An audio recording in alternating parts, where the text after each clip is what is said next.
बिस्मिल्लाहिर्रहमानिर्रहीम। देखें, आपने पैसिव वॉइस का प्रेजेंट इंडेफिनिट टेंस पढ़ा। उसमें आपने पढ़ा अ लेटर इज रिटन, एक खत लिखा जाता है। इसका पास्ट क्या ही बन सकता है? खत लिखा गया था, अगर ये बोलना हो, इसका पास्ट बनाना हो तो क्या बोलेंगे? इसकी जगह आप क्या कर देंगे? वॉज कर देंगे। इज आर एम की जगह आप क्या लेकर आ जाएंगे? वॉज वर लेकर आ जाएंगे। बाकी तमाम चीजें सेम रहेंगी।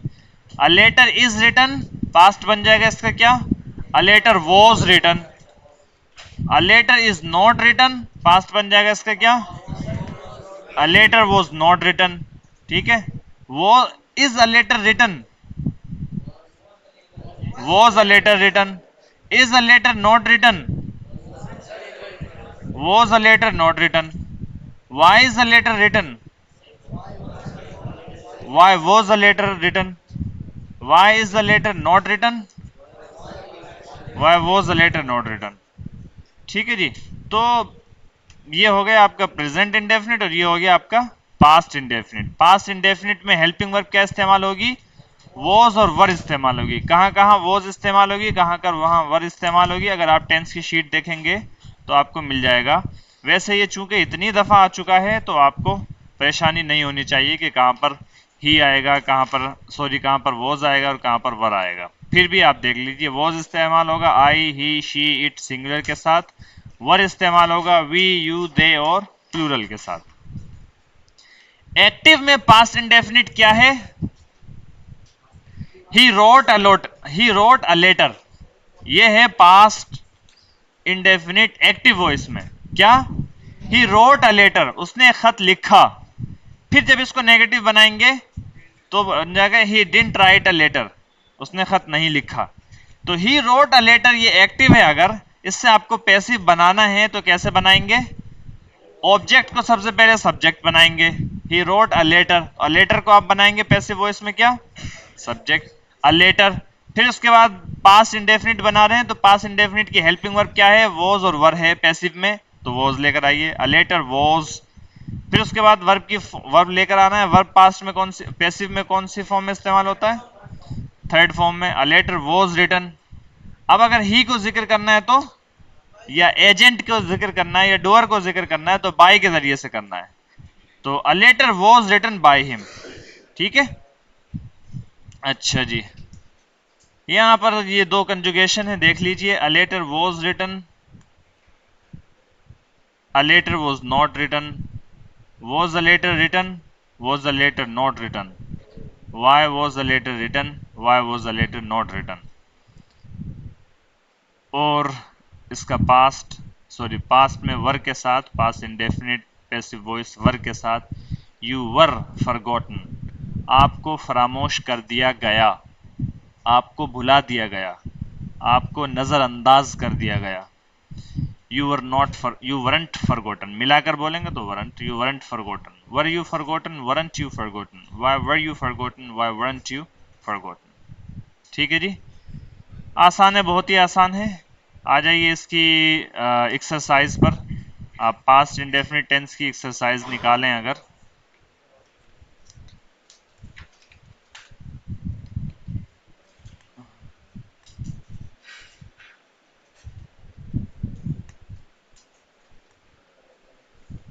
पास्ट इंडेफिनिट टेंस की एक्सरसाइज निकाल लीजिए आप पैसिव वॉइस की।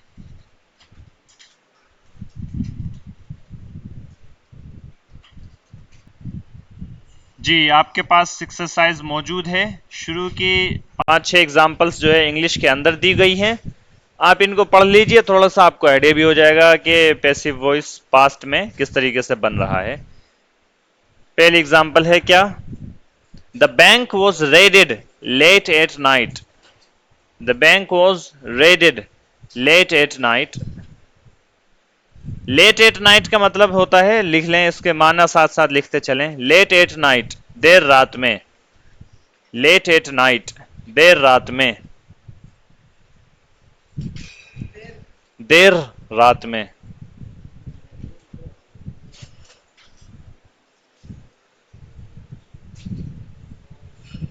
देर रात। इससे पहले है raid, to raid. To raid, RAID red,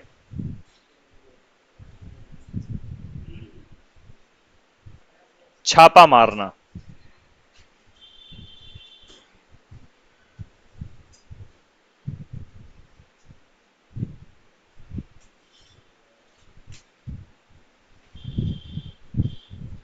धावा बोलना,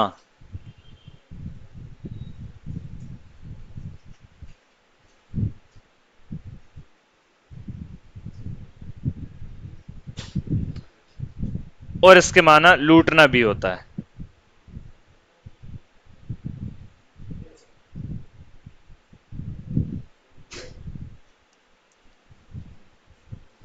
हम लोग उर्दू में या आम बोलचाल में इस तरीके के सेंटेंसेस बोलते हैं, गौर से सुनिएगा, लफ्ज रेड समझ में आ जाएगा। जैसे हम बोलते हैं कि इनकम टैक्स वालों की रेड पड़ गई है, इनकम टैक्स वालों की रेड पड़ गई है। रेड, RAID रेड, ये लफ्ज होता है वहां पर। वहां पर क्या मतलब होता है रेड का? छापा पड़ गया है, ठीक है, इनकम टैक्स वालों का छापा पड़ गया है। इसी तरीके से ट्रैफिक पुलिस, किसी ट्रक वगैरह में कोई सामान जा रहा है, पुलिस वालों को खबर मिली कि इसमें कुछ गैर कानूनी सामान है, तो पुलिस वाले उसको पीछा करते हैं और रेड मारते हैं। ये पुलिस वाले कहीं गोदाम पर या कहीं किसी जगह पर, कारखाने पर रेड मारते हैं और गैर कानूनी जो सरगर्मी हो रही होती है उसको पकड़ते हैं। तो इसको बोलते हैं क्या? रेड करना। इसी तरीके से रेड, अगर चोर रेड मारे तो मतलब क्या होगा? वो लूट मार करना, दावा बोलना, यलगार करना, ठीक है, लूट मार करना, ये सब उस वक्त माना होगा। तो the bank was raided late at night. अच्छा, रेड यहां पर वर्ब लिखा, आपने नाउन भी लिख लें रेड। टू रेड वर्ब है सेकंड थर्ड फॉर्म ईडी के साथ। नाउन रेड, छापा, धावा, हाँ, रेड, RAID रेड।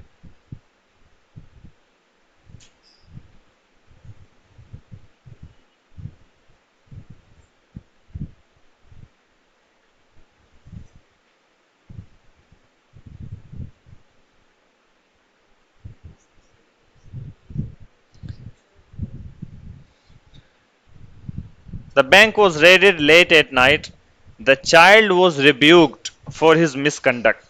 लिख लें टू रिब्यूक, वर्ब है टू रिब्यूक, टू रिब्यूक।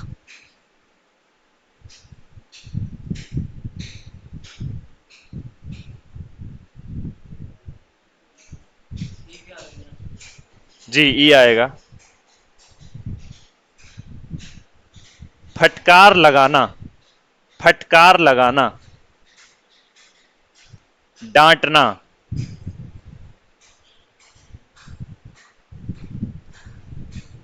जजरो तौबीख करना।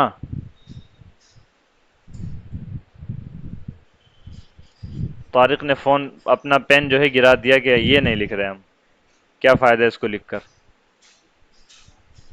आपने जजरो तौबीख सुनते ही पेन गिरा दिया कि ये नहीं लिख रहे हम, क्या फायदा इसका। जी, जजरो तौबीख करना, ये उर्दू में बोला जाता है। आप उर्दू मुअल्ला अगर आप लोगों ने पढ़ी नहीं है, लेकिन अगर पढ़ेंगे तो आपको ये वर्ड मिलेगा, जजरो तौबीख करना, मलामत करना, लान तान करना, ये सब माना है इसके, रिब्यूक के।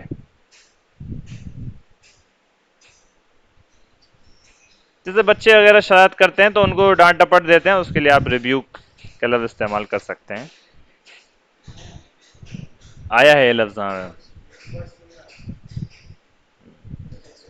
और रिब्यूक नाउन भी होता है, उसके माने डांट डपट के होते हैं। चलें आगे। The child was rebuked for his misconduct. Misconduct लिख लें, मिसकॉन्डक्ट।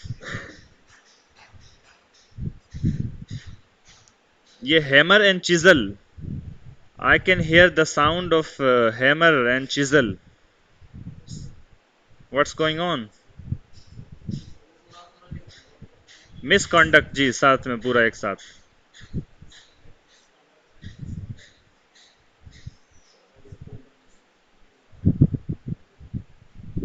बुरा रवैया, बुरा रवैया, बद अखलाकी,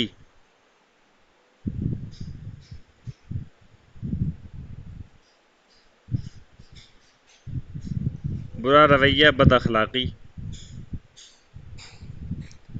सिर्फ कॉन्डक्ट, कॉन्डक्ट सिर्फ इतना लिख लें, कॉन्डक्ट, कॉन्डक्ट इसके माना तौर तरीका, तौर तरीका, चाल चलन,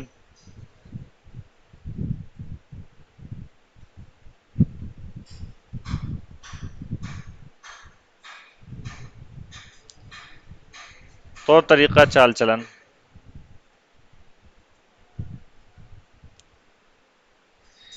तो गुड कंडक्ट बोलेंगे तो मतलब क्या होगा? अच्छे अखलाक, अच्छा तौर तरीका, अच्छा चाल चलन, अच्छी वज़ा, ठीक है, ये सब माना होगा गुड कंडक्ट। चाहे तो लिख लें गुड कंडक्ट, और फिर उसके बाद लिख लें बैड कंडक्ट। मिसकंडक्ट के माना दरअसल बैड कंडक्ट के हैं। गुड कंडक्ट, बैड कंडक्ट, ये दोनों वर्ड लिख लें। अच्छा रवैया, तौर तरीका, अच्छा चाल चलन, और बैड कंडक्ट, बुरा तरीका, बुरा रवैया, बुरी चाल चलन। The child was rebuked for his misconduct. 2000 rupees were received by every farmer. To receive के माना हासिल करना, पाना। by every farmer, farmer आप जानते ही हैं, Fallah, Mallah, Fallah. She was referred to the district hospital. To refer to, हाँ, to refer to ऐसे लिख लें, to refer to,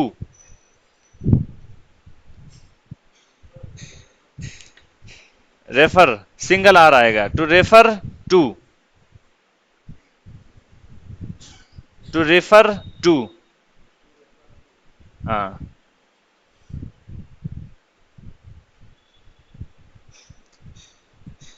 हॉस्पिटल आप ब्रैकेट में लिख लें, टू रेफर समबडी भी लिख लें चाहे तो, टू रेफर समबडी टू, और ब्रैकेट में हॉस्पिटल।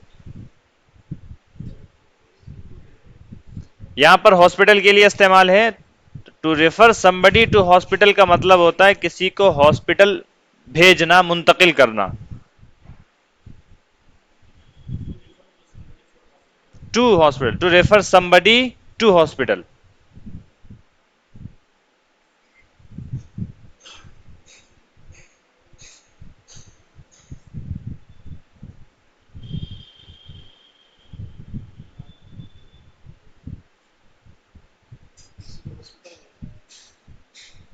जी जी, किसी को हॉस्पिटल भेजना।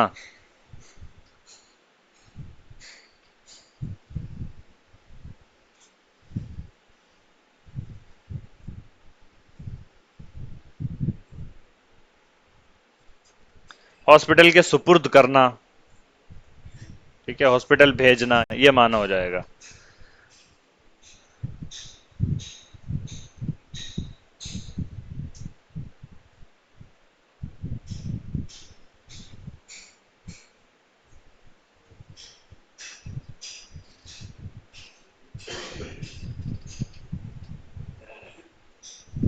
अच्छा जी, मिसाल के तौर पर आप गए किसी डॉक्टर को दिखाने, आपकी आंख में दर्द था, या ठीक है आपकी आंख में दर्द था और आप गए डॉक्टर को दिखाने, आम डॉक्टर को दिखाने। तो उस डॉक्टर ने कहा, मामले की संगीनी को या मामले को देखते हुए कहा कि आप आंख के स्पेशलिस्ट के पास जाएं, आप आंख के स्पेशलिस्ट के पास जाएं। तो उस डॉक्टर ने आपको कहां रेफर कर दिया? आई स्पेशलिस्ट के पास। The doctor referred me to an eye specialist. The doctor referred me to an eye specialist या ऑप्थेल्मोलॉजिस्ट। आंख के डॉक्टर को बोलते हैं ऑप्थेल्मोलॉजिस्ट, तो वही बोल सकते हैं, आसान लफ्ज में आप आई डॉक्टर बोल सकते हैं, ठीक है। यही पैसिव में बन जाएगा क्या? I was referred to an eye specialist by the doctor. ठीक है, लिखना चाहते हैं इस एग्जाम्पल को? मेरा मुंह इस तरीके से देख रहे हैं आप जैसे कोई अनहोनी होनी है, जरूरत नहीं है। यहाँ पर ये खुद सेंटेंस मौजूद है ना, तो क्या जरूरत है इसको अलग से लिखने की? बहरहाल कोई कुछ पूछ रहा था, कोई कुछ पूछ रहा था अभी? हाँ, to eye specialist.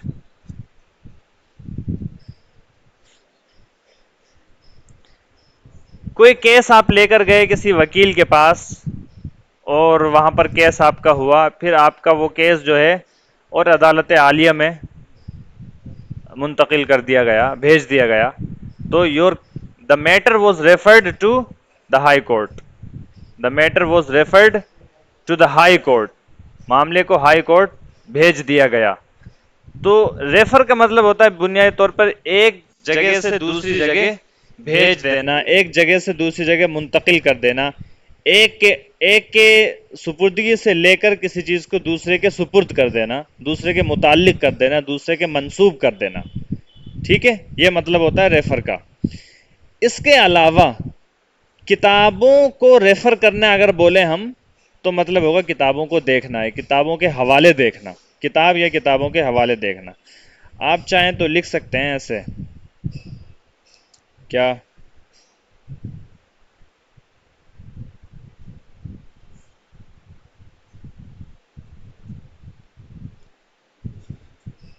To refer to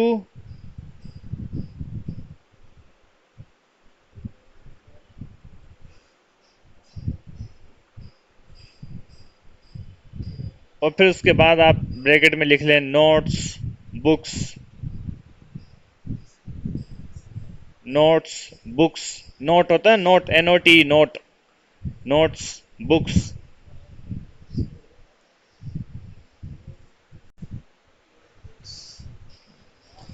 अब इसके माना होंगे रुजू करना। आप ये तर्जमा उर्दू में कर सकते हैं इसका, नोट्स बुक्स। अपनी नोट, नोट होता है ना, कोई चीज आप नोट कर लेते हैं याददाश्त के लिए, उसको नोट बोलते हैं, नोट्स। ठीक है, तो नोट्स बुक्स। अब माना होंगे, अब इसके माना उर्दू में कर सकते हैं रुजू करना। नोट्स अलग है, बुक्स अलग है, एक साथ क्यों लिखेंगे वाला? नोट्स कोमा बुक्स, स्लैश लगा लें, नोट्स बुक्स। जी, आप ये मान लिखें रुजू करना।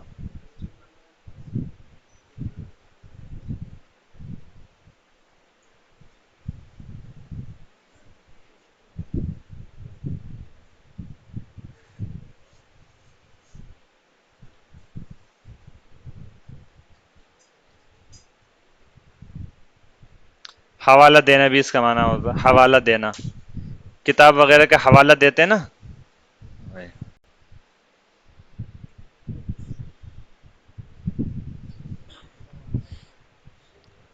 उसने मुझे हिदायतुन नहव का हवाला दिया, तो आप कैसे बोलेंगे? He referred me to Hidayatun Nahw, he referred me to Hidayatun Nahw. वैसे आज तक आपकी ज़िंदगी में कभी किसी ने जो है उसका हवाला और रुजू करने के लिए कहा नहीं होगा। उम्मीद है इंशाअल्लाह ता क़यामत कोई कहेगा भी नहीं। मदरसे में रहते होंगे अरबी अव्वल दोम सोम में बस, उसके अलावा पूरी ज़िंदगी में कभी नहीं। जी, इबारत वगैरह का पढ़ना पड़ेगा। अच्छा अच्छा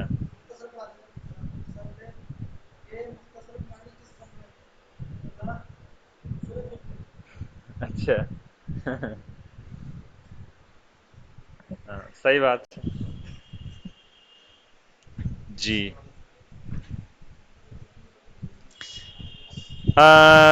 चलें जी, कहाँ तक, कहाँ थे हम वैसे? She was refer to the, अच्छा, रेफर का नाउन आता है रेफरेंस। रेफरेंस, ये वाला रेफरेंस, हवाला और रुजू वाला जो रेफरेंस, उसके लिए आप रेफरेंस का इस्तेमाल कर सकते हैं, रेफरेंस।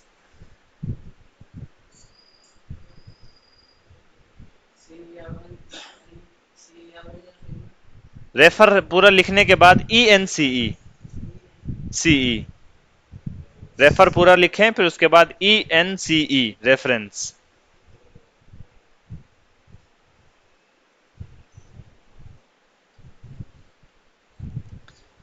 अच्छा जी, रेफरेंस लिख लिया आपने? हवाला।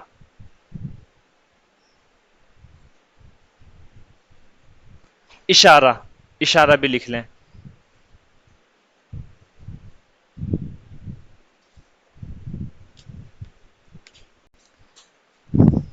मिसाल के तौर पर मैं बोलूं कि इस किताब में बहुत से कुरान के हवाले हैं, तो मैं बोल सकता हूं simply, this book has many Quranic references. This book has many Quranic references. लिखना चाहें लिख लें इसको फटाफट। यहां पर जो दिस बुक हैज है, यहां पर किताब के अंदर या किसी चीज के अंदर कोई चीज है, तो वहां पर आप एक दूसरा लफ्ज इस्तेमाल कर लेते हैं, कंटेन। कंटेन इसके माना होते हैं में होना, शामिल होना, में होना। तो दिस बुक हैज की जगह आप दिस बुक कंटेन्स भी लिख सकते हैं। This book contains, this book contains many Quranic references. किताब के अंदर कोई चीज होना, इहतवा यहतवी, उसके लिए आप क्या इस्तेमाल कर सकते हैं? यह लफ्ज भी इस्तेमाल कर सकते हैं। दिस बुक हैज, सिंपल आप ये भी बोल सकते हैं। This book contains many Quranic references, ये भी आप बोल सकते हैं। इस किताब में बहुत से कुरान के रेफरेंसेस हैं, हवाले हैं।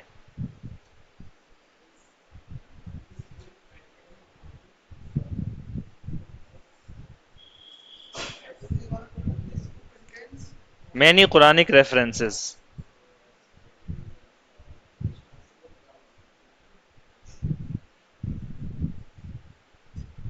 अच्छा, एक होता है किसी बात की तरफ आपकी बात में इशारा। गौर से सुनिए मेरी बात को, मैं कोई ऐसी मजाक में नहीं बता रहा हूं, सब बातें गौर से सुनने की बातें हैं सब। किसी चीज की तरफ इशारा, मिसाल के तौर पर नरेंद्र मोदी ने स्पीच दी और उस स्पीच में मणिपुर के होने वाले हादसात की तरफ बातचीत की, उसकी तरफ भी इशारा किया, तो ये रेफरेंस, इसके लिए भी रेफरेंस लफ्ज का इस्तेमाल कर सकते हैं। मिसाल के तौर पर आप बोलें, ये एक एक मिसाल आप लिखें कि उसने या उन्होंने मणिपुर में होने वाले हादसात की तरफ कोई इशारा नहीं किया। अगर ये बोलना है आपको तो कैसे बोलेंगे? He made no references to the incidents unfolding in Manipur.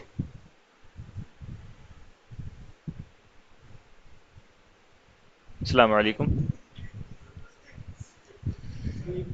He made no references, ऐसे लिखें। He made no references to the incidents in Manipur. आसान कर ले, इंसिडेंट, इंसिडेंट तो आप जानते ही होंगे, एक होता है एक्सीडेंट और एक होता है इंसिडेंट। इंसिडेंट के माने भी कोई वाकया,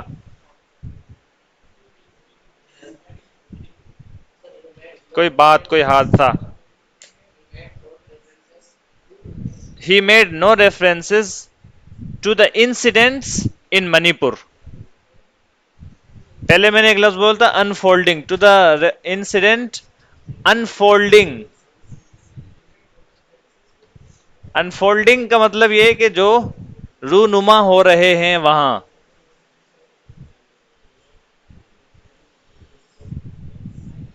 ही made no references to the incidents या to incidents in Manipur. Manipur में होने वाले जो हादसात हैं उसकी तरफ कोई इशारा नहीं किया। वैसे मोदी जी ने किया था, this is an example for the sake of example. अच्छा जी, शी वॉज रेफर्ड, ये हो गया रेफरेंस और ये सब हो गया। समझ में आ गई ये बात? क्या आएगा? इंसिडेंट्स इन मणिपुर, इन मणिपुर। अच्छा जी, इसके अलावा आप रेफरी तो आप जानते ही हैं, रेफरी, रेफरी आप जानते हैं, रेफरी, रेफर के बाद डबल ई लिख लें, रेफरी। रेफरी बोलते हैं हकम को, हकम। अंपायर को क्या बोलते हैं? रेफरी। जो अंपायर होता है आपका वो क्या होता है? रेफरी होता है। अंपायर जो है आपका क्रिकेट में उसको अंपायर बोलते हैं, फुटबॉल में वो रेफरी कहा जाता है। इसी तरीके से आपके क्या कहते हैं, जो बॉक्सिंग वॉक्सिंग होती है उसमें भी जो होता है वो रेफरी होता है। ठीक है, रेफरी, रेफर है, उसी के आखिर में डबल ई लगा दें। इतना गौर से क्यों देख रहे हैं मुझको? रेफरी। इसी तरीके से एक वर्ड होता है इसी से, referral, referral, R E F E double R A L, referral. Referral के माने भी यही होते हैं। क्या एक डॉक्टर आपको कहीं भेज दे तो डॉक्टर ने आपको क्या लिखा है? एक रेफरल लिखा है, referral. Referral to somebody something, referral to somebody something. किसी मरीज, डॉक्टर का किसी मरीज को इलाज मुआवजे के लिए भेजने के लिए लिखा गया हवाला। डॉक्टर का किसी मरीज को इलाज मुआवजे के लिए भेजा गया हवाला। आमतौर पे एक जगह से दूसरी जगह जाने के लिए डॉक्टर जो है कुछ कुछ लिख देते हैं ना, डॉक्टर लिख देते हैं। बाज दफा ऐसा भी होता है कि बगैर आप रेफरल के वो लेते नहीं है, आपको एडमिट नहीं करेंगे जब तक आपको हॉस्पिटल का या किसी दूसरी जगह रेफरल नहीं मिलेगा, तो हॉस्पिटल वाले या डॉक्टर जो है लेते नहीं है। तो वो जो लिखा जाता है डॉक्टर का, एक डॉक्टर का किसी मरीज को इलाज मुआवजे के लिए किसी स्पेशलिस्ट के पास भेजना या किसी हॉस्पिटल में भेजना या किसी दूसरे डॉक्टर के पास भेजना, वो क्या होता है? रेफरल। कहीं पर आप इंटरव्यू वगैरह के लिए गए, या आप कहीं पर तकर्रुरी के लिए गए, या आप किसी से मिलने गए, तो मिलते वक्त आप जो है किसी का रेफरेंस देते हैं, किसी का रेफरेंस देते हैं, तो सामने वाला आपको क्या करता है? एंटरटेन करता है, आपको क्या कहते हैं, सीरियस लेता है।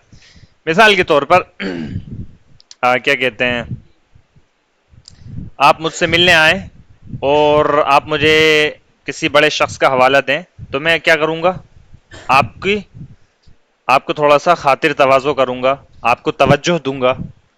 जो फलां शख्स जो उसकी निस्बत से आए हैं आप, चूंकि तो किसी की निस्बत बयान करना या किसी की निस्बत देना, इसके लिए भी रेफरेंस लफ्ज़ का इस्तेमाल आता है। मिसाल के तौर पर सीवी वगैरह जो होता है हमारा, उसमें नीचे बल्कि लिखा हुआ भी रहता है रेफरेंसेस।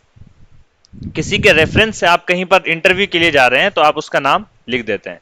मिसाल के तौर पर मेरी किसी कंपनी में चलती है, ठीक है, तो आप सीवी में नीचे लिख दें, मेरा नाम लिख दें कि फलां शख्स के रेफरेंस से आया हूं, तो वहां पर आपको क्या होगा?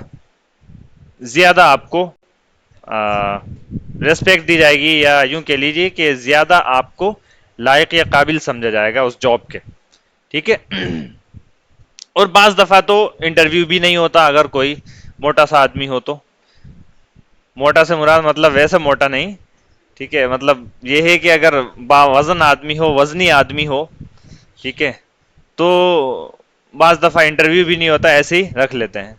ठीक है, तो रेफरेंस, इसको भी क्या बोलते हैं? Reference. With reference to somebody something, ऐसे चाहे तो लिख सकते हैं with reference to somebody something.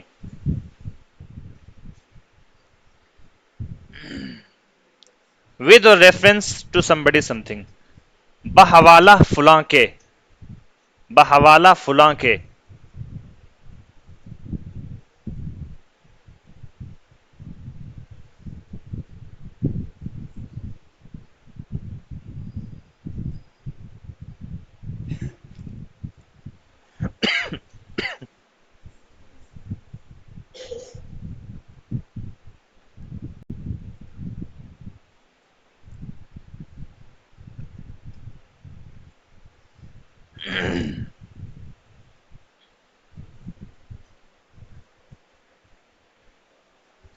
मिसाल के तौर पर एक जॉब की वैकेंसी लिखी हुई है, या आपने कहीं पर जॉब के लिए एप्लीकेशन डाली, आपने कहीं पर जॉब के लिए एप्लीकेशन डाली।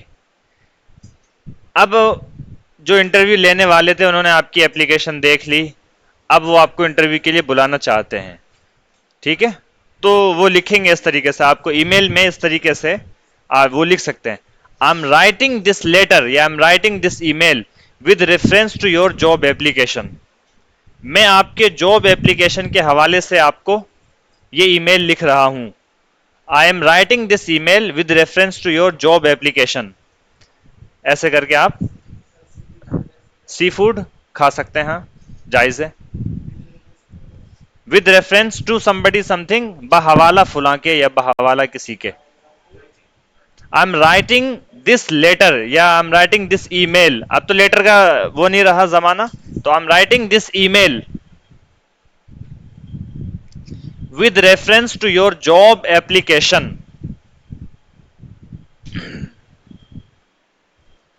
I'm writing this email with reference to your job application.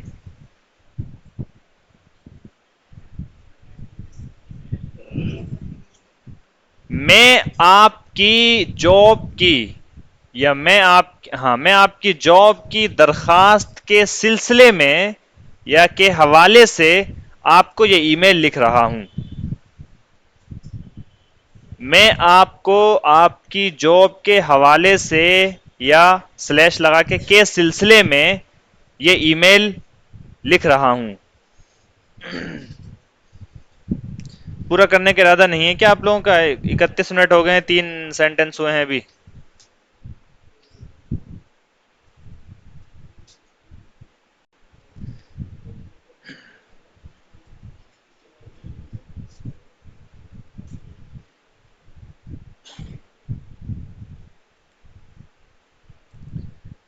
चलें जी। She was referred to district hospital, उसको डिस्ट्रिक्ट हॉस्पिटल में भेजा गया। The application was rejected. To reject the application लिख लें, टू रिजेक्ट द एप्लीकेशन, दरखास्त नामंजूर करना।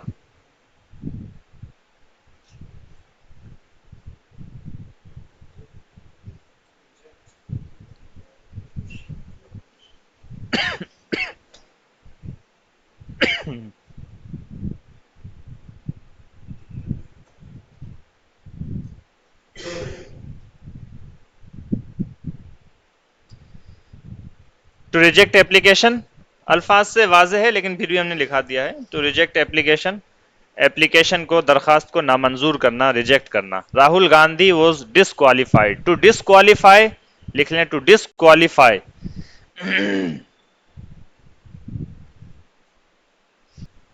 ना अहल करार देना, अहल, अहल होना, इसी में है, उसी में है, वाई के साथ लिखा जा रहा है। टू डिसक्वालीफाई, आखिरी सेंटेंस एग्जाम्पल का, राहुल गांधी वॉज डिसक्वालीफाई, इसमें एफ के बाद वाई लिखा जाएगा बस।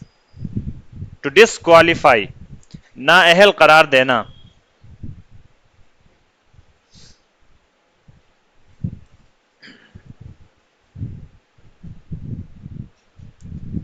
किसी मुकाबले में हैं आप, कोई कंपटीशन में हैं आप, वहां पर आपको डिसक्वालीफाई कर दिया गया, मतलब आपको मुआजने में या मुकाबले में इस काबिल नहीं समझा गया कि आपको रखा जाए। तो वहां पर क्या है, जैसे पार्लियामेंट में दाखिले से या पार्लियामेंट में मौजूदगी से राहुल गांधी को क्या कर दिया गया, डिसक्वालीफाई कर दिया गया। तो डिसक्वालीफाई ये लफ्ज है। हाँ, डिसक्वालीफाई, किसी को नाअहल करार देना, नाअहल करार देना। इसका नाम आता है डिसक्वालिफिकेशन, डिसक्वालिफिकेशन, नाअहलियत।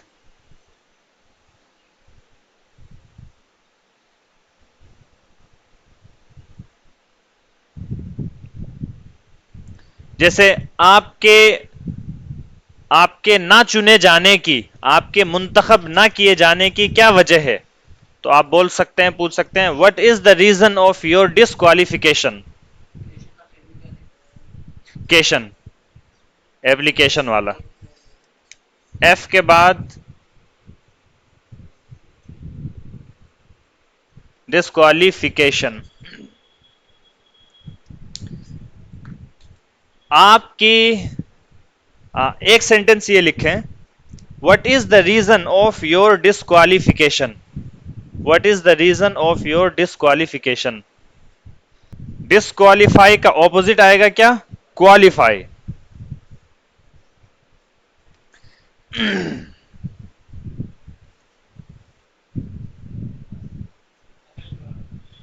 जी, अहल करार देना, हकदार होना. हकदार होना.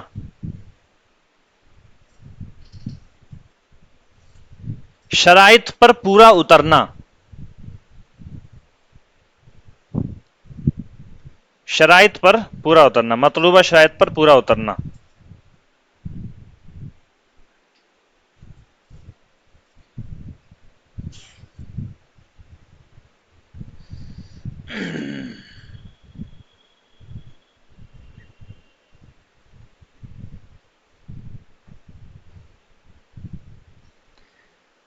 जी, एक एग्जाम्पल लिखेंगे आप.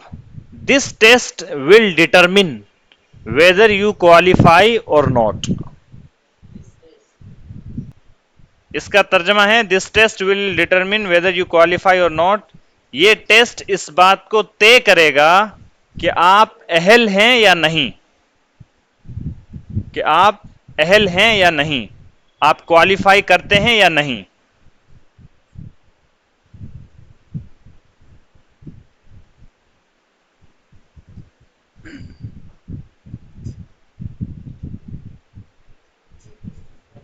क्वालिफाई का नाउन है क्वालिफिकेशन. क्वालिफिकेशन जी, जैसे जैसे क्रिकेट वगैरह में या फुटबॉल वगैरह में टीमें जीतती रहती हैं, वो आगे खेलने के लिए, सेमीफाइनल खेलने के लिए, फाइनल खेलने के लिए, क्वार्टर फाइनल खेलने के लिए क्या होती रहती हैं? क्वालिफाई करती रहती हैं. हमारी टीम क्वालिफाई कर गई, यानी अहल हो गई इस बात की तमाम पिछले मैच जीत करके वो आगे खेल ले. जो मतलूबा शराइत है वहां पर खेलने की, वो तमाम शर्तें पूरी हो गई, इतने इतने मैच जीत गए. ठीक है, इस तरीके से क्वालिफाई. क्वालिफिकेशन इसका नाउन होता है, इसके माना अहलियत, लियाकत. खास तौर पर जो तालीमी लियाकत और अहलियत होती है उसको क्या बोलते हैं? क्वालिफिकेशन. आपकी क्या क्वालिफिकेशन है, यानी आपकी तालीमी इस्तेदाद क्या है. कोई आपसे पूछते हैं कि आपकी क्वालिफिकेशन क्या है, तो मतलब ये होता है पूछने के आपके पास क्या डिग्री है, आपके पास तालीमी क्या क्या सलाहियत मौजूद है. ठीक है. अहलियत, लियाकत. हाँ,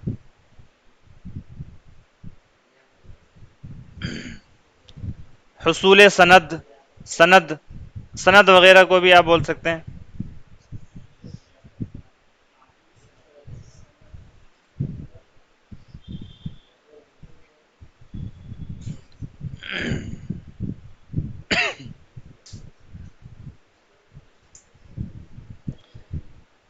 चलें जी आगे. अंग्रेजी में तर्जमा तैयारी करें. बदर के सारे कैदी रिहा कर दिए गए. कैदी, prisoner, prisoners, prisoner. P prison लिख लें पहले आप. वो कैद और जेल, उसको क्या बोलते हैं? प्रिजन. PRISON, PRISON, PRISON. इसके माना क्या होते हैं? कैद, जेल. इसी में ER लगा दें, प्रिजनर, कैदी.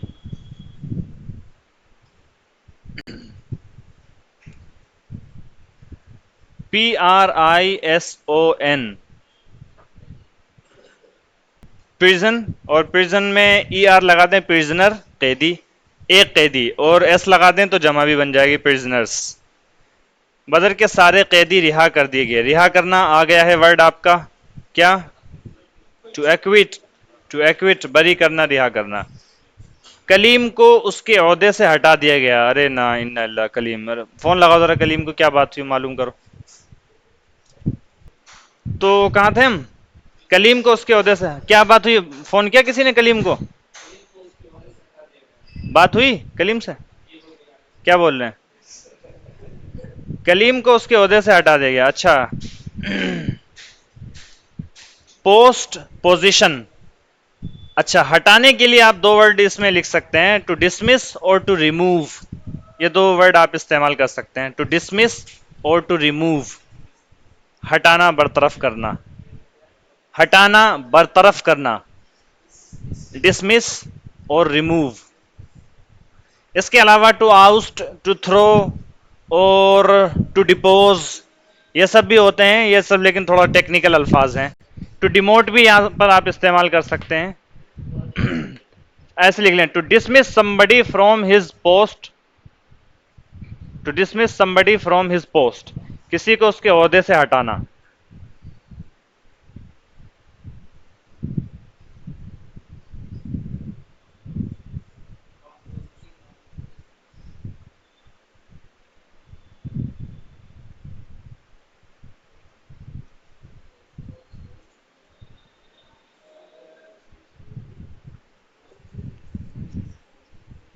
और ये लिख रहे हैं ना आप, to dismiss somebody from from the post, from someone's post या फ्रॉम द पोस्ट।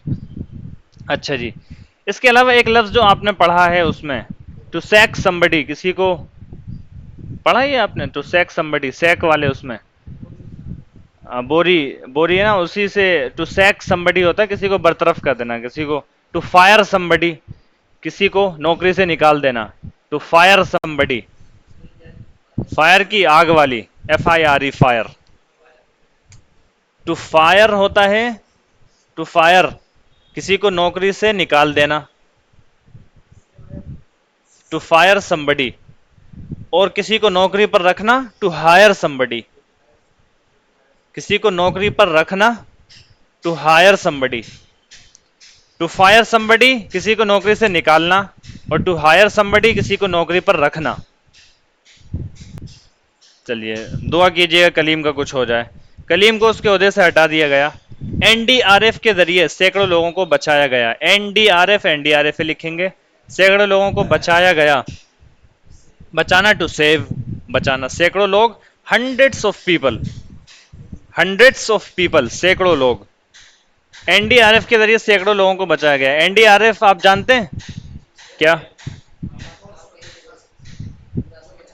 जी, एक फोर्स होती है जो डिजास्टर वगैरह जो होता है, डिजास्टर, कोई तबाही आती है, जैसे सैलाब आ गया, तूफान आ गया, जलजला आ गया, तो उस तूफान, इस तरीके के जो डिजास्टर होते हैं उसमें जो बचाने वाली फोर्स होती है उसको बोलते हैं NDRF, national disaster relief force, ऐसी कुछ करके है।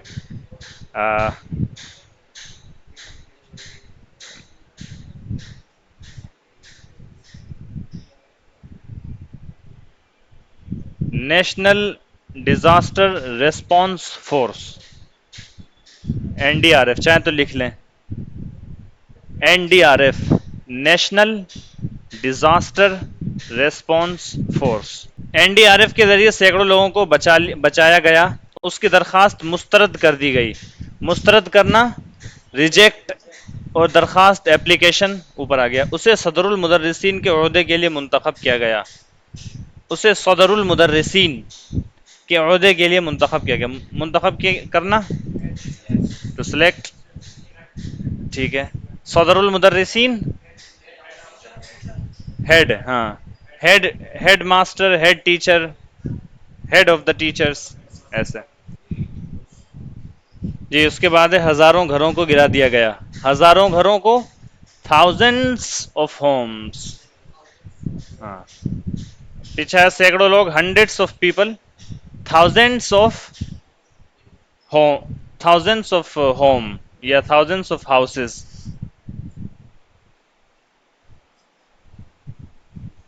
फटाफट अगले वाले पर आ जाएं भाई, बहुत वक्त लगाते हैं आप लोग लिखने में।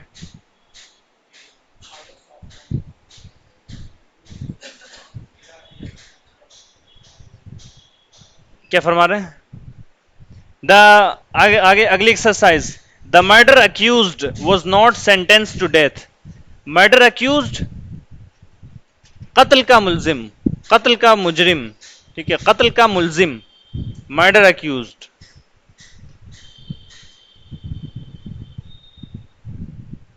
मर्डर अक्यूज्ड, रेप अक्यूज्ड, ठीक है, रॉबरी अक्यूज्ड, इस तरीके से जिस चीज का मुलजिम है इस तरीके से आप बोल सकते हैं। मर्डर अक्यूज्ड, कत्ल का मुलजिम, was not sentence to death, to sentence somebody to death, to sentence somebody to death, किसी को सजाए मौत सुनाना, to sentence somebody to death, किसी को सजाए मौत सुनाना स्लैश देना। सेंटेंस यही वाला सेंटेंस जो होता है आपका जुमले वाला, to sentence somebody to death, किसी को सजाए मौत सुनाना सजाए मौत देना।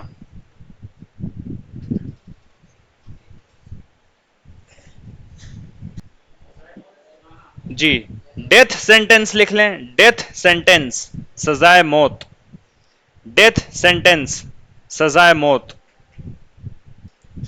तो सेंटेंस के माना होते हैं सजा, खास तौर पे कोर्ट वगैरह जो सजा सुनाता है उसको सेंटेंस बोलते हैं। डेथ सेंटेंस लिख लिया, लाइफ सेंटेंस लिख लें, लाइफ सेंटेंस, लाइफ सेंटेंस उम्र कैद की सजा, लाइफ सेंटेंस उम्र कैद की सजा, उम्र कैद की सजा। खास तौर पर जो आजीवन कारावास या आजीवन जो होती है, जिंदगी भर, जीवन कारावास, आजीवन कारावास क्या होता है वो, जिंदगी भर की जो सजा होती है, यानी है कि अपनी बकिया जिंदगी अब क्या करनी है, जेल में गुजारनी है, तो लाइफ सेंटेंस। इसी तरीके से फिर साल को मुतय्यन करके भी sentence, 2 year sentence, 3 year sentence, ठीक है, इस तरीके से बोला जाता है, 2 साल की कैद की सजा, 2 ईयर सेंटेंस, 3 ईयर सेंटेंस, इस तरीके से भी आप बोलते हैं। 10 ईयर लाइफ इम्प्रिजनमेंट, इम्प्रिजनमेंट भी एक दूसरा वर्ड है जो इस्तेमाल करते हैं, 10 ईयर लाइफ इम्प्रिजनमेंट, 10 साल की उम्र कैद की सजा। The old man was not shot by the robbers, to shoot somebody, shoot second form, third form shot, to shoot shot somebody, किसी को गोली मारना।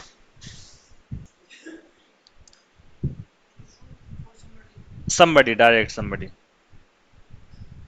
The old man was not shot by the robbers. Be thankful to Allah, as your purse was not stolen. To steal, stole, stolen। मालूम है नहीं मालूम है, तीनों फॉर्म तो लिखें, याद करें। चलें जी आगे। Your purse was not stolen, I was not stopped by anyone, the government was not toppled by the army. जी जी, purse. The government was not toppled by the army, लिखें to topple, to topple E आएगा। तख्ता पलटना, अरे बंद कर इसको, बंद करो भाई, बहुत धूल आ रही है। हुकूमत गिराना,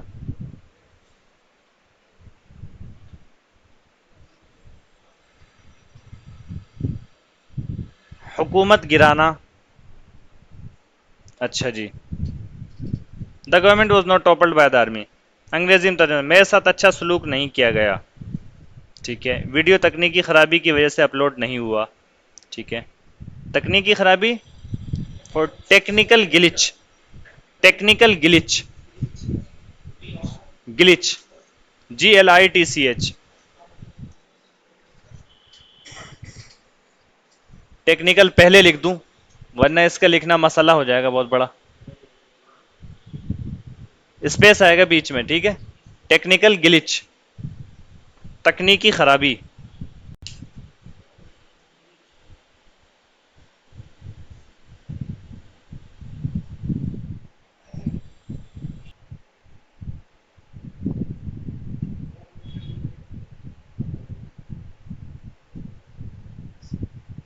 ठीक है जी, आगे देखें। वीडियो तकनीकी खराबी की वजह से अपलोड नहीं हुआ। रैली के दौरान दर्जनों दुकानों में लूट मार की गई। लूट मार करना, लूट, टू रॉब। रैली के दौरान, रैली को रैली ही बोलेंगे। ठीक है, दर्जनों, डजन्स ऑफ, सब लफ्ज तकरीबन आए हुए हैं। गुफ्तो शुनीद का दोबारा आगाज नहीं हुआ। गुफ्तो शुनीद निगोशिएशन या डिस्कशन, डिस्कशन या निगोशिएशन।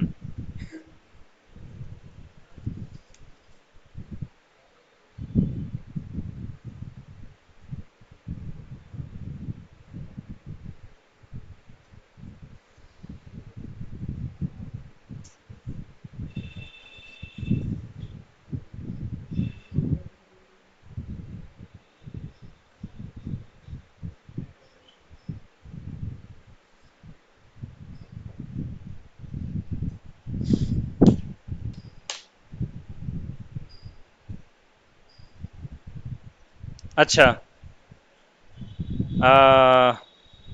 क्या लिख लिया? गुफ्तो शुनीद। गुफ्तो शुनीद के लिए डिस्कशन या निगोशिएशन?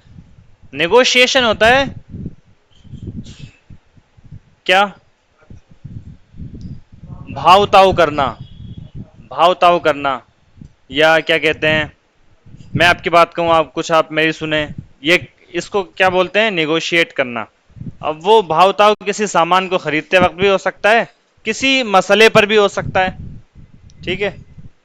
तो गुफ्तो शुनीद करना, निगोशिएशन, टू निगोशिएट वर्ब आता है, गुफ्तो शुनीद करना। दोबारा आगाज नहीं हुआ, दोबारा आगाज करना, to resume, to resume, RESUME, दोबारा आगाज करना, ये लफ्ज इस्तेमाल कर सकते हैं आप। इसका नाउन आता है रिजम्पशन।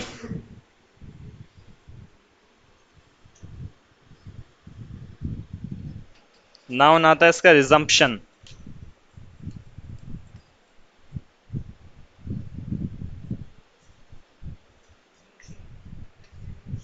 रिजम्पशन, रिजम्पशन नाउन होता है, इसके माना आगाज नो। वो एक तो रिज्यूम का मतलब होता है आप कोई काम रुक गया, चल रहा था रुक गया, अब वहीं से शुरू करना होता है रिज्यूम। वहीं से शुरू करने क्या बोलते हैं? रिज्यूम। कोई वीडियो चल रही है आपकी, रुक गई, रोक दिया आपने, पॉज कर दी वीडियो, आप दोबारा उसको शुरू करेंगे तो रिज्यूम करेंगे आप, ठीक है?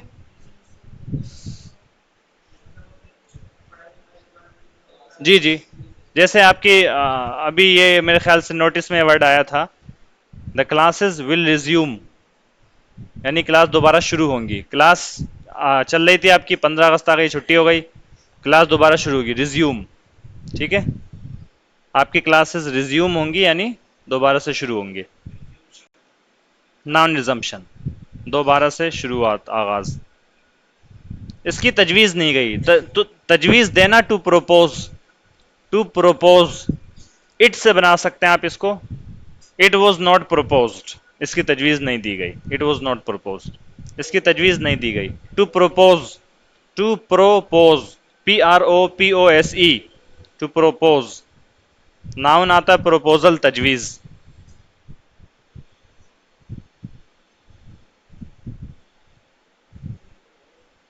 पैसिव वॉइस का इस्तेमाल आमतौर पर उस वक्त किया जाता है जब ताकीद फाइल पर ना हो, यानी अगर फाइल को हज़फ कर दिया। चलो ठीक है, ये वाली बात तो आपको मालूम ही है।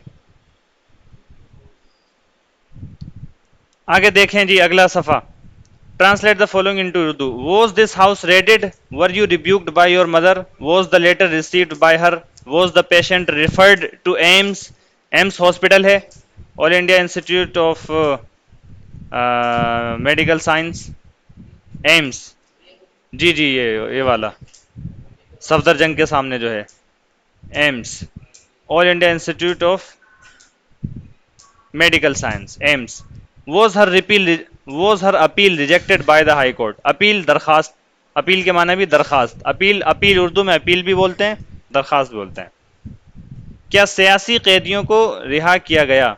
सियासी कैदी, पॉलिटिकल प्रिजनर, पॉलिटिकल प्रिजनर। क्या आपको ओहदे से हटाया गया? क्या इमारत में फंसे लोगों को बचाया गया? फंसे लोग, trapped, trapped, TRAPPED, trapped,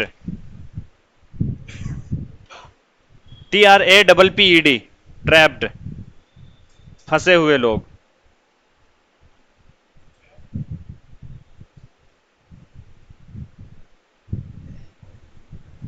trapped people हो गया, फंसे हुए लोग। People, people trapped in building, building में फंसे हुए लोग। अच्छा जी, क्या इसकी कीमती अशिया लूट ली गई? कीमती अशिया, वैल्यूएबल आइटम्स या वैल्यूएबल्स। क्या उसे टीम के लिए मुंतखब किया गया? Selected.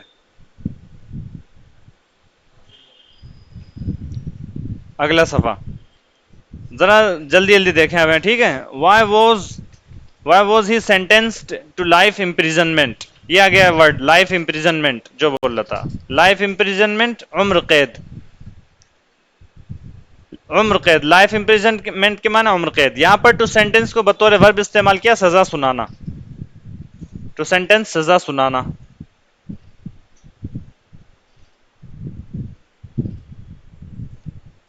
Why was he sentenced to life imprisonment? Life imprisonment उम्र कैद. उसे उम्र कैद की सजा क्यों सुनाई गई है मतलब. When was the man shot? Where were your books stolen? Why were the politicians stopped by the public? How was the government toppled? आगे आपके साथ कैसा सलूक किया गया. कितने वीडियोस अपलोड किए गए. किन के जरिए दुकानों में लूटमार की गई. तालीम दोबारा कब शुरू हुई. तालीम शुरू होने के लिए वही. उसकी तजवीज़ क्यों दी गई. Translate the following into Urdu. ये हदीस है. हदीस है एक ऐसी इख्तिबास है ये. Muhammad peace be upon him यानी पीस बी अपॉन हिम सल्लल्लाहु अलैहि वसल्लम was born in Makkah which is a famous city of Saudi Arabia. He was breastfed by his mother Hazrat Amna. To breastfeed, to breastfeed छाती से दूध पिलाना. To breastfeed छाती से दूध पिलाना. और इसका जब सेकंड फॉर्म बनाएंगे तो फीड जो है फेड हो जाता है. तो ब्रेस्ट फीड ब्रेस्ट फेड. और बोतल से दूध पिलाना टू बोतल फीड. टू बोतल फीड बोतल से दूध पिलाना.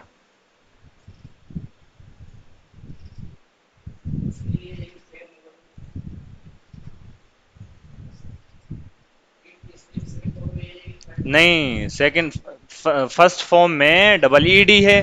सेकंड थर्ड फॉर्म में single ED. Feed fed fed. Breast fed. बोतल से दूध पिलाना टू बोतल फीड.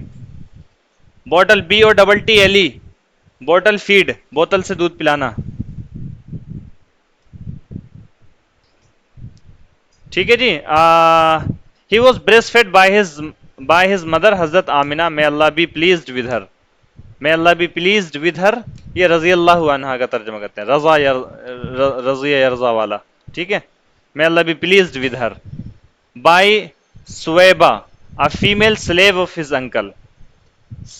सुएबा नाम है. फीमेल स्लेव खातून क्या कहते हैं गुलाम of his uncle Abu Lahab. And by Hazrat Halima Sadia, may Allah be pleased with her. Since his father had died even before his birth, he was raised by his grandfather. He was raised by his grandfather. उनकी परवरिश की गई. उनकी परवरिश की गई जी. उनकी परवरिश की गई दादा अब्दुल मुत्तलिब के जरिए. टू रेज somebody किसी की परवरिश करना. टू रेज somebody किसी की परवरिश करना.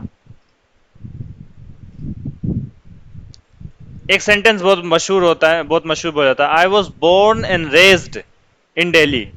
तो मतलब होगा क्या. मेरी पैदाइश और मेरी परवरिश दिल्ली में हुई. ऐसे आप लिख लें. I was born and raised in Delhi. I was born and raised सिर्फ ऐसे ही बोलते हैं. Born and raised in Delhi. I was born and raised in Delhi. पैदाइश और परवरिश दिल्ली में हुई. जहां भी आपके हुई वो आप जगह आप बोल सकते हैं. कहां हुई आपकी पैदाइश और परवरिश. गांव. गढ़िया. अररिया. तो आप बोलेंगे I was born and raised in Araria. Born and raised in Araria. To raise somebody किसी की परवरिश करना. लेकिन जब मारूफ ये मारूफ है ये मुताद्दी है. जब मजहूल बनाएंगे तो इस आरएम के साथ बनाएंगे. ही वॉज रेज्ड उसकी परवरिश की गई थी. by his grandfather Abdul Muttalib and then by his uncle Abu Talib. It was during his childhood that the Holy Kaaba was renovated at 40. At 40 he was appointed as the last messenger by Allah Almighty. इसमें एक लफ्ज है to renovate. लिख लें to renovate. To renovate इसके माना मकान वगैरह की तजदीद करना या तामीर नो करना. संवारना बनाना. घर को दोबारा से नया करते हैं ना. पुराने घर को लीपा पोती करके उसमें रिपेयरिंग वगैरह कराकर उसको नया कर देते हैं ना, उसको बोलते हैं क्या, रिनोवेट। इसका नाम आता है रेनोवेशन। रेनोवेशन। रिनोवेशन के माना दुरुस्ती, बहाली, तजदीद। दुरुस्ती, बहाली, तजदीद। चलें ठीक है, इतना हो गया। वैसे आप लोग अगर हिम्मत करें तो एक सफ़ा और कर लें। हो गया ख़त्म। अल्फाज नहीं है नए, अब वही अल्फाज हैं जो पहले आ गए, ये बात तय है।